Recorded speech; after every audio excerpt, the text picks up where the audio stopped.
좋은 아침입니다. 서창원 목사입니다. 오늘도 예수님의 제자된 신앙인의 정체성을 드러내며 살아가는 복된 날이길 축복합니다. 오늘 이 아침에 우리가 함께 읽고 나누려는 하나님의 말씀은 마태복음 21장 1절로 5절까지의 말씀입니다. 제가 읽어드리겠습니다.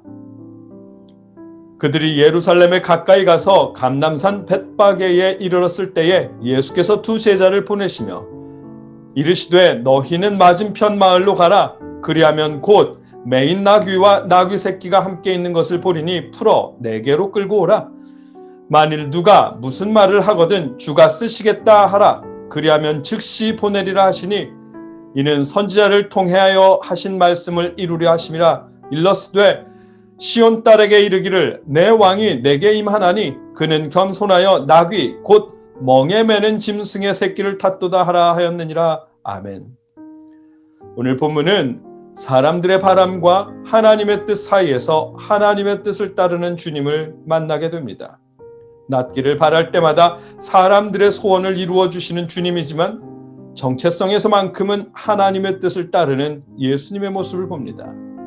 우리의 정체성을 돌이켜보게 하십니다. 말씀을 자세히 살펴보겠습니다. 오늘 본문에서 예수님은 감람산 벳바게에 도착하셨습니다. 그들이 예루살렘에 가까이 가서 감람산 벳바게에 이르렀을 때에 예수께서 두 제자를 보내시며 아멘. 말씀에서 감람산이라고 표현한 곳은 다들 아시겠지만 올리브산을 의미합니다. 예루살렘으로부터 2km 정도 떨어져 있는 올리브산에 도착하신 것입니다. 예수님은 그곳에서 두 사람의 제자에게 이르시되 너희는 맞은편 마을로 가라. 그리하면 곧 매인 나귀와 나귀 새끼가 함께 있는 것을 보리니 풀어 내게로 끌고 오라. 아멘. 건너편 마을로 가서 나귀를 끌고 오라고 말씀하십니다. 신약학자들은 건너편 마을을 베다니 지역이었을 것이라고 말합니다. 베다니는 벳바게에서 약 700m 정도 떨어져 있는 그런 마을입니다. 예수님은 700m 정도 떨어져 있는 건너 마을로 가서 남의 집에 묶여있는 나귀를 돈도 내지 않고 그냥 끌고 오라고 하십니다. 우리가 사는 이 시대의 상황으로 생각해보면 순종하기 어려웠을 것 같은 말씀입니다. 그래서 어떤 신약학자들은 예수님이 대금을 이미 지불하셨고 주가 쓰시리라는 이 말이 주인과 약속된 말이었을 거라고 추측합니다. 그러나 이 본문 말씀은 예수님에 대한 사람들의 인식을 보여주시는 내용이고 더불어 하나님의 주권이 개입하신 그런 사건임을 보여주시는 말씀입니다.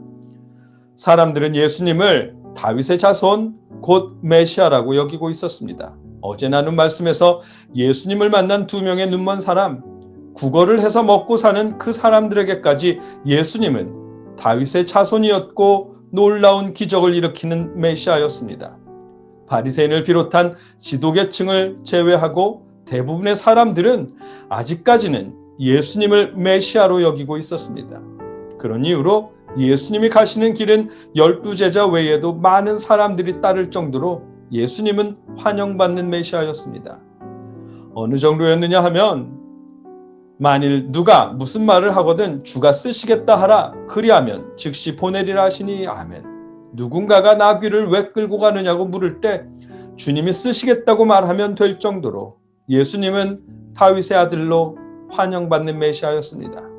물론 이 상황 전체가 하나님이 선지자를 통해 하신 말씀을 이루기 위해 하나님의 주도권 하에 있는 상황이었습니다. 그 사실을 본문은 이렇게 말씀해 주십니다.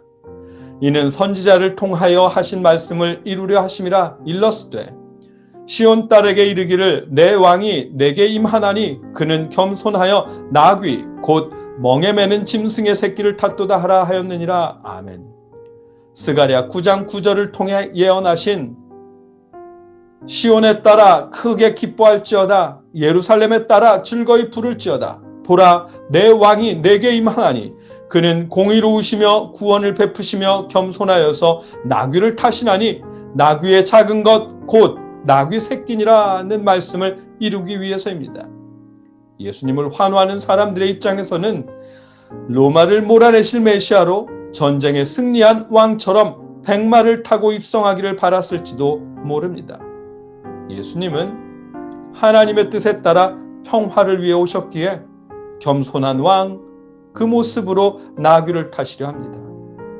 사람들의 기대와 바람이 있지만 예수님의 정체성은 사람들의 바람이 아니라 하나님의 뜻을 이루시려 합니다.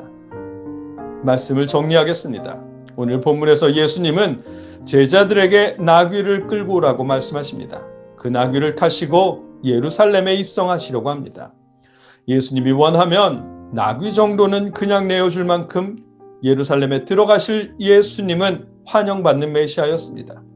사람들의 환영과 기대를 받으면서도 예수님은 사람들이 바라는 메시아의 모습, 곧 로마를 물리치고 승리한 왕, 백마를 탄 메시아의 모습이 아니라 하나님이 바라시는 메시아의 모습, 곧 평화를 위해 오신 겸손한 왕, 나귀를 탄 메시아의 모습으로 예루살렘에 들어가시려고 합니다. 연약한 사람들의 병을 고치시며 그들의 소원을 들어주시는 예수님이지만 정체성에 있어서만큼은 사람들의 바람이 아닌 하나님의 뜻에 따라 나귀를 타십니다. 이 말씀을 통해 예수님의 제자된 우리의 모습을 살펴봅니다. 우리가 살아가는 어느 자리에서든 우리는 신앙인의 정체성을 분명히 해야 합니다. 부유하던 부유하지 않던, 높은 직책이던 그렇지 않던, 직장인이거나 학생이건 간에 신앙인의 정체성을 분명히 해야 합니다.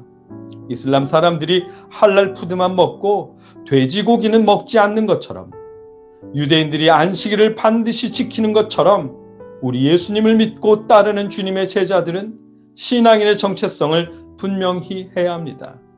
다른 사람을 비방하는 자리는 피한다던가, 지각하지 않고 성실하다던가, 술을 마시지 않는다던가, 식사기도를 드린다던가, 겸손히 섬기는 자의 모습이라던가, 주일 성수를 반드시 지킨다던가, 여러분의 상황 속에서 누가 보더라도 진짜 기독교인 같다는 생각을 할 수 있을 정도로 신앙인의 정체성을 드러내야 합니다.